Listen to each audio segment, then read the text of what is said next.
method and the second is the get method. Okay. If you see in this, the get request returns as a string. Simple string, the get request is returning. But if you jump to the post request, it is returning as a custom response.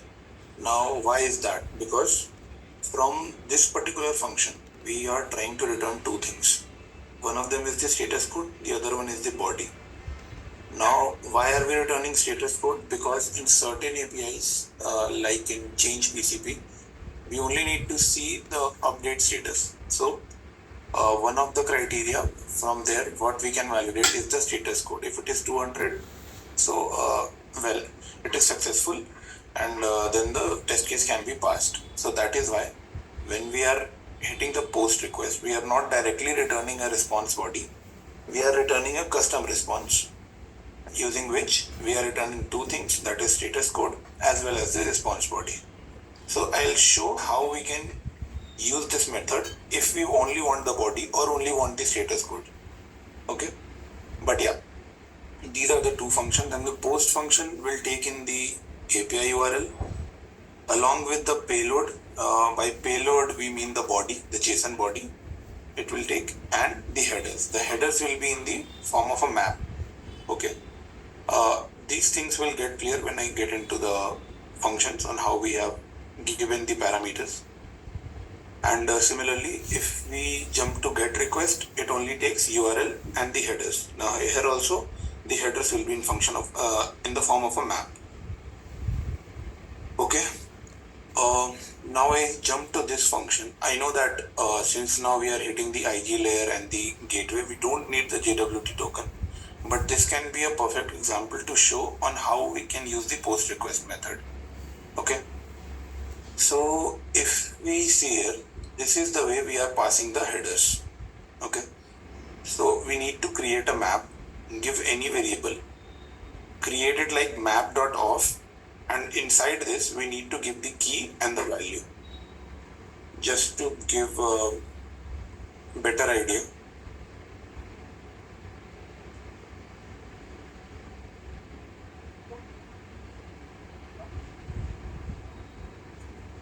Okay. So if we go into the headers part, so the key will be authorization and the value will be bearer plus whatever the access token we are generating. So similarly, if you see here, suppose the key is content type and the value for that key is application/JSON. So the key will be passed as content type and the value will be passed as application/JSON.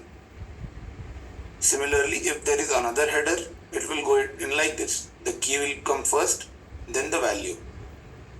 Similarly, if there are n number of headers, n number of keys along with the values will go into picture.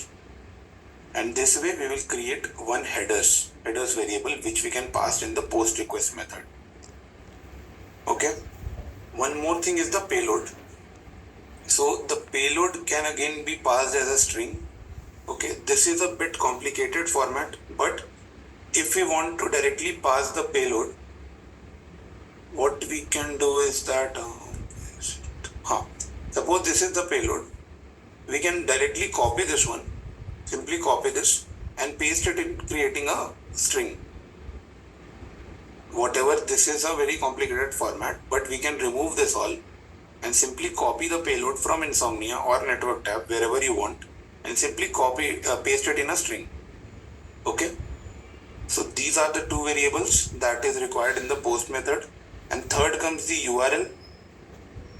URL can be passed through the settings.properties, or we are also discussing it whether we need to pass it through the data table.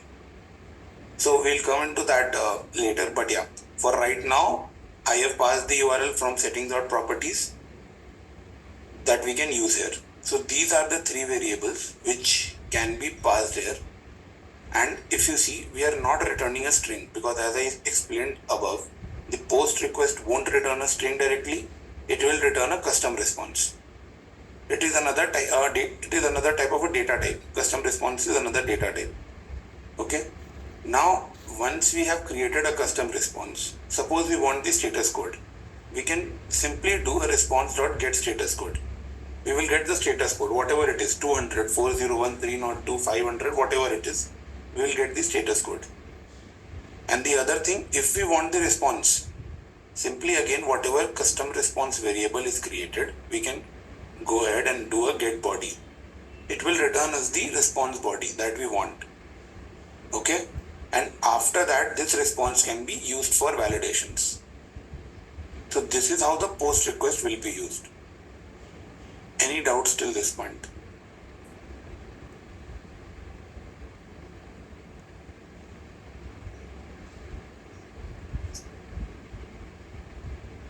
Okay, if not, I will quickly go ahead. Okay, now we come to this particular point. Whatever the discussion has been till now, these 4 steps to finally get the access token and ID token, we'll jump to this part. Okay. So what we have done is we have coded all these 4 steps, okay, into our automation scripts, so that when we are running a script, we can generate the access token and the ID token through our script. Now, if I jump to so if you see the first step, we need to authenticate, okay, and from this authentication, we will get the auth ID.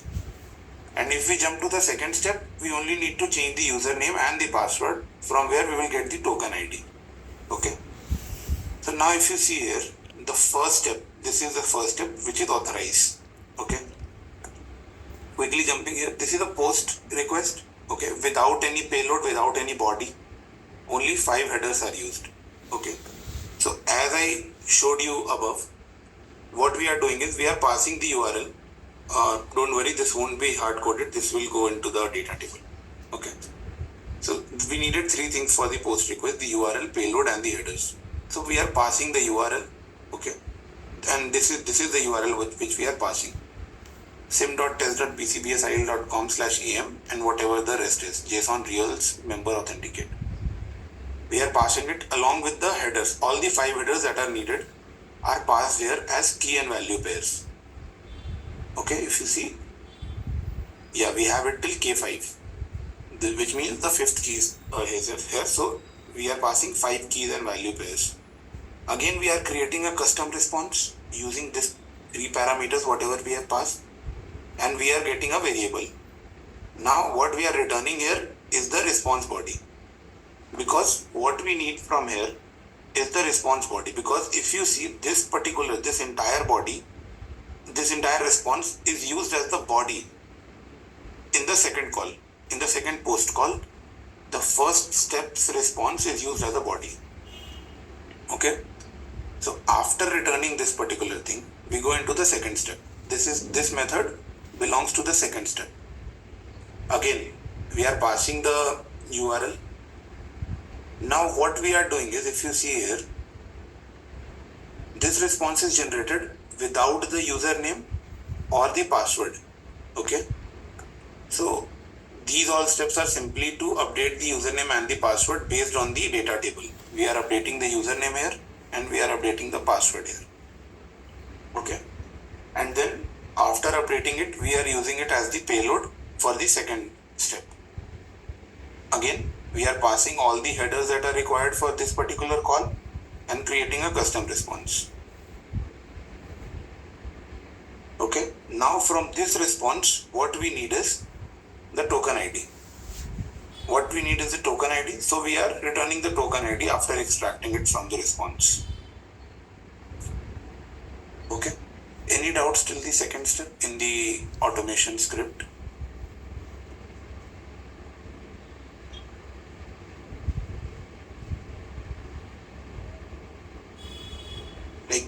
I hope I am clear, right?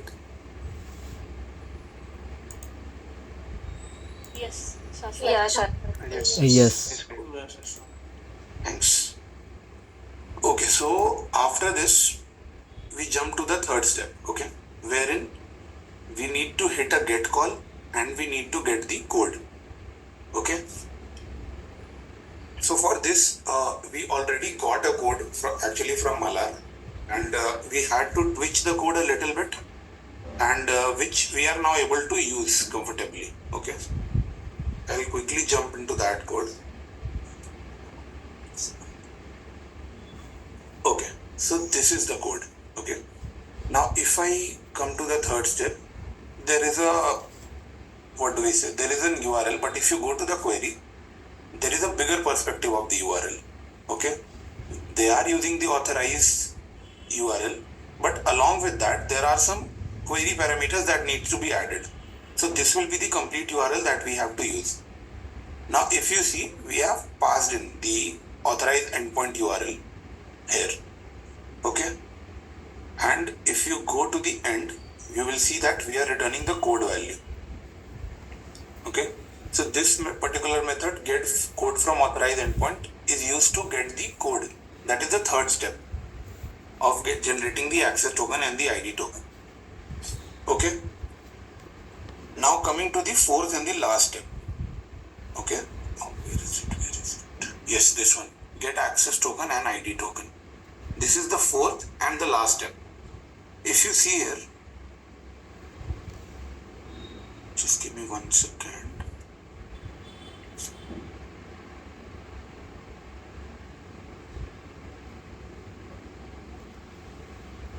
Yeah. So if you see here, what we are doing is we are passing the URL that we need to hit the fourth post call. Okay. And then we are generating the code value which we need to use. And if you see here, we are passing everything that is required. Okay. The access token URL, the code value and the headers. Now this particular function, create post service with form data, this is something that has already been written in the backend in the web service.java file. Okay, so what it does is, if you see the fourth step, in the body we are not passing a JSON, we are passing something known as form. Okay, so what this function does is, it creates a post call using the form data, not the JSON data. So we are passing whatever is required there along with the code value, header and things like that. And at the end, we are getting the access token and the ID token. Okay. Now they are putting it in a map. Okay. So from the map, I have written two functions, simple functions, just to extract the token, ID token and the access token. These two functions. Okay. Simply from that map, we are returning them, ID token and the access token. So that we can use. Okay.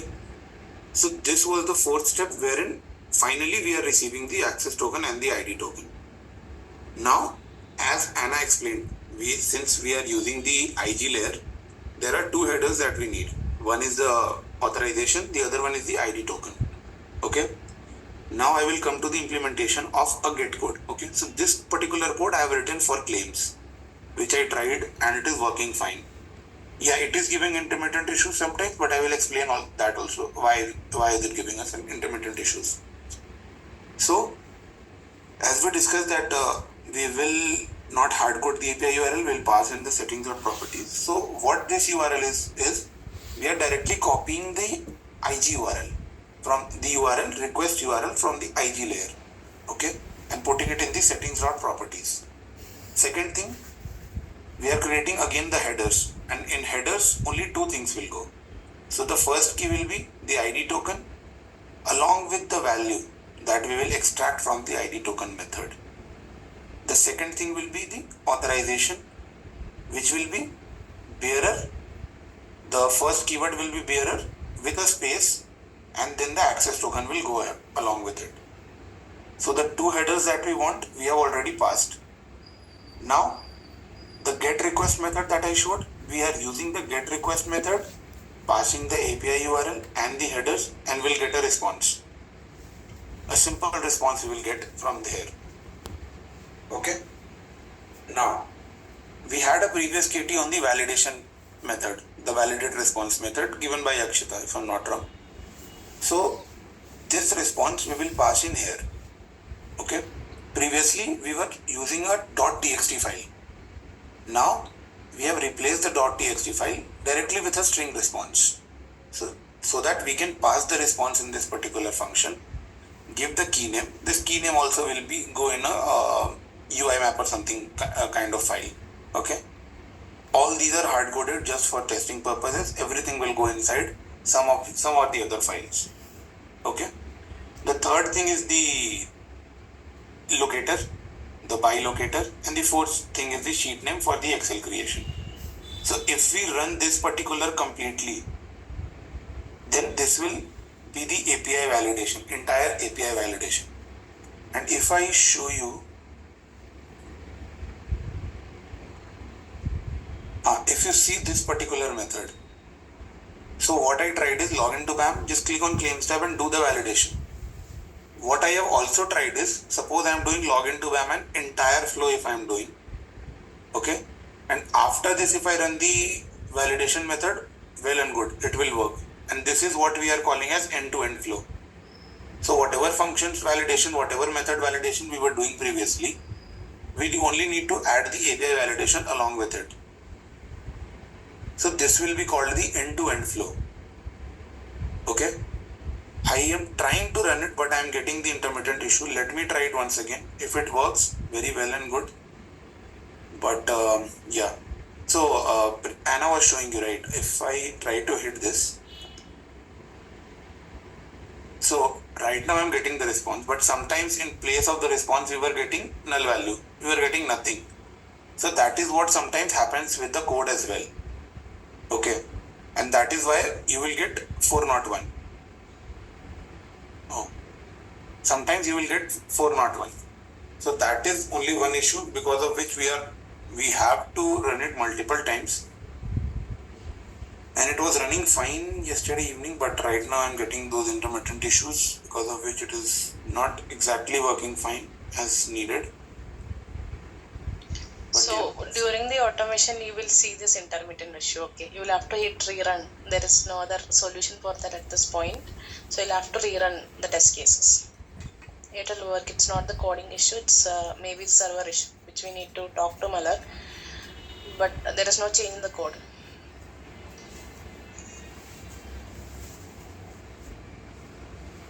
But yeah, meanwhile the execution is going on. Any doubts?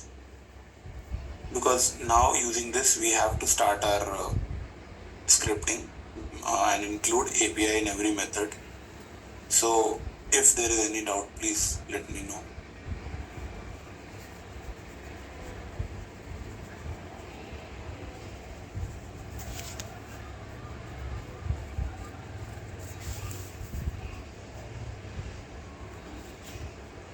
Yeah, see this one we are getting right now. But in place of this, the token ID should have been generated, and because of which we are not able to run this right now. But yeah, for now, people can go ahead and write their functions in this manner. Okay. And maybe everyone needs, sorry for interrupting. Everyone needs to just follow this line number from 1759 to 50 to 55. So that is the final method that you need to write. So rest of the things Sashwat has already coded. Only this part you need to do. So now for the 10 APIs, we are going to create the request methods. So assignments will come soon for those, and you guys need to just complete that. For 10 APIs you can do that. Then based on that we will do the validate response method.